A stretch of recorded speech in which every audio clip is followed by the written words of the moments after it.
Welcome to By Seat and By Saddle, Seeing North America by Car and by Motorcycle. This is part 4 of a 4-part travel diary we made of a trip to South Dakota, Wyoming, and Montana in September and October of 2011.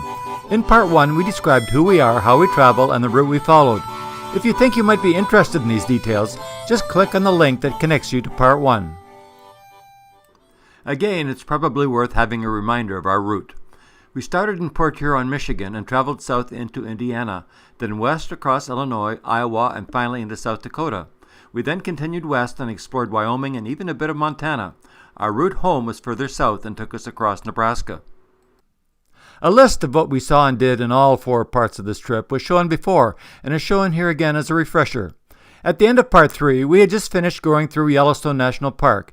It's a place everyone should visit at least once in their lifetime, and we hope that our pictures have provided a taste to encourage this objective. So come on and continue this trip with us. We will again take you along with words and photographs. It's always a pleasure to share them with you. Remember, you can stop the video at any time for a closer look at any photograph. Leaving Yellowstone, we headed back east. Our destination, Cody, Wyoming, a bit over 80 kilometers away. Our first stop was the Buffalo Bill Historical Center. It contained a huge collection of American Western and Plains Indian art and artifacts, both historical and cultural. It has been called the Smithsonian of the West. It should be noted, however, that the name of the Historical Center has been changed to the Buffalo Bill Center of the West and is now divided into 5 separate museums. The center commemorates William Frederick Cody, who lived from 1846 to 1917. He is better known as Buffalo Bill, and he was a Civil War soldier, a buffalo hunter, and creator of hugely successful Wild West stage productions. His stage productions toured internationally and even entertained royalty. It was interesting to us that his father was a Canadian and that Bill spent some childhood years in his father's hometown of modern-day Mississauga, Ontario, Canada. Also interesting is that his father was killed giving an anti-slavery speech in Kansas when Bill was only 11 years old. Bill was 11 in 1857. A gripping portrayal of the societal tension and stresses associated with the anti-slavery movement is depicted in the 1940 movie The Santa Fe Trail, starring Ronald Reagan and Errol Flynn. The setting is Kansas in 1854, which is only 3 years before Bill's father was killed. Buffalo Bill's father built this family home at LeClaire, Iowa in 1841, and it is considered Bill's boyhood home. It was moved to Cody, Wyoming in 1933 by a railroad company. It is said to be the oldest building in Cody and may even be the oldest building in Wyoming. Displays in the historical center were huge and colorful, very much in keeping with the extravagant personality and showmanship of Buffalo Bill Cody himself. This poster is an advertisement for Cody's most famous Wild West show, which debuted in 1883 and was called Buffalo Bill's Wild West and Congress of Rough Riders of the World. A display of native lifestyle with Sioux sitting in front of the teepee demonstrate the very effective use of scale, colors, and lighting that was evident in all of the displays in the historical center. A 10-foot-high monumental bronze sculpture of Sacagawea, a Shoshone native woman who contributed a great deal to the success of the Lewis and Clark expedition in 1804 and 1805. She had been captured and enslaved as a young girl and then sold to a French-Canadian trapper who was hired by Lewis and Clark as a native language interpreter and guide. The display of a muskox from Nunavut, Canada, 1987. Huge floor tile fresco of western Wyoming was located in what was simply a stairwell landing. It shows the locations of the Bighorn Mountains, described in part 2 of this trip, the town of Cody, Yellowstone National Park, the state of Montana, and the Beartooth Mountains. More about these later. It provided a great sense of perspective for our trip through Wyoming. In Cody, we also dropped into the visitor center of the Wild Sheep Foundation, which, at least while we were there, was attracting more mule deer than human visitors. One morning, we rode over to Heart Mountain and the remains of the Heart Mountain Japanese Relocation Center, now preserved as a memorial. The camp at its peak had over 450 barracks that housed almost 11,000 Japanese internees. Inside the interpretive center, there were a large number of artifacts and posters that described the camp and what it was like living there for the people interned during the war. Estelle Echigo, the white wife of internee Arthur Echigo, was a skilled sketch artist who voluntarily shared the relocation and confinement with her husband. She made detailed sketches that vividly documented the confinement experience and life in the camp.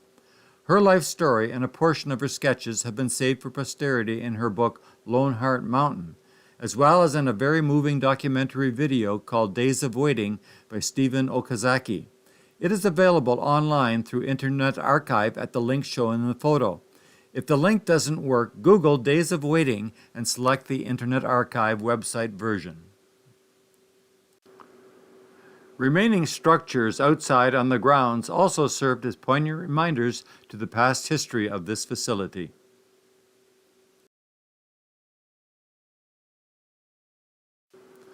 The stories and the displays were very moving, and in late afternoon we left with a feeling of profound sadness. On another morning we felt especially adventurous and decided to ride up along the Beartooth Mountains into Montana. The view of the mountains behind the Beartooth Mountain Range sign had us wondering if they should have been called the Beartooth Hills. However, that didn't last long. We were told that riding along the crest of these mountains was a favorite adventure for motorcyclists. However, with our little 250cc engine, we were happy just riding along beside them and enjoying the spectacular views. The population in the countryside along the mountains was quite sparse, and during one stretch, this pioneer school was the only visible building for miles. In Montana, we stopped and toured the little town of Belfry, population breaking 200. It had a most appealing down-home country flavor. We learned from a local that most folks heated their homes with coal and bought their groceries at the Belfry Country Store. We also surmised that the Belfry High School teams were called the Bats and that knitting was an extracurricular high school activity. Fantastic. Couldn't resist photographing this neat old Studebaker Champion, like the one my family drove to California in 1950. I was 3 years old then and spent long hours lying on the shelf behind the rear seat. No seatbelts needed in those days. The bullet nose or spinner is missing on this car and has likely become some collector's treasure. We then turned around and headed back to Wyoming. Arriving in Cody, we stopped at a Main Street watering hole and washed away the dust of the ride with ice-cold 16-ounce Budweisers. Life doesn't get much better than that. Then we loaded our motorcycle on the trailer, took a few final pictures of our campground, and went to bed to get an early start for home in the morning. Going home, we followed a more southerly route on the initial portion of the trip, Highway 120 to Thermopolis, Highways 20 and 25 through Casper and Douglas, and eventually Cheyenne. This route recrossed the Bighorn Basin. This train was passing through a tiny mountain tunnel, and if we hadn't seen it moving, we would have thought that it had been caught in a landslide. We concluded that the rock debris on the downslope was simply the rock excavated when the tunnel was built. Boysen Reservoir, not too far south of Thermopolis, about 20 miles, is on the Wind River. It was obviously a great lake for boating and fishing. The appearance of such a large body of water in a region of mountainous hills and semi-arid prairie was remarkable.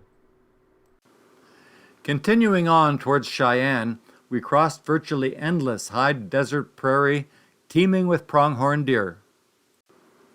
We stopped briefly in Cheyenne. The name alone conjured up all the old images of the cowboys, horses, and wide open prairie that we devoured in the comics and TV westerns of our youth. We didn't take the time to go through the Cheyenne Depot Museum, although it is now a National Historic Landmark. Its importance is that it is the last remaining Grand Railroad station that serviced the transcontinental route. It seems the Cheyenne folks share a love of big boots with the people of Texas. It may be just a bit smaller than the boot in front of the big Texan steak ranch in Amarillo, but very nice nevertheless. Now I know what to do with all the stuff I get when I clean up my garage. For a real artist, there really is no such thing as junk. We connected with Interstate 80 at Cheyenne and kept on heading east. Though we drove fairly continuously, we did stop to eat at any place that seemed interesting. One of these was the filling station in Davenport, Iowa.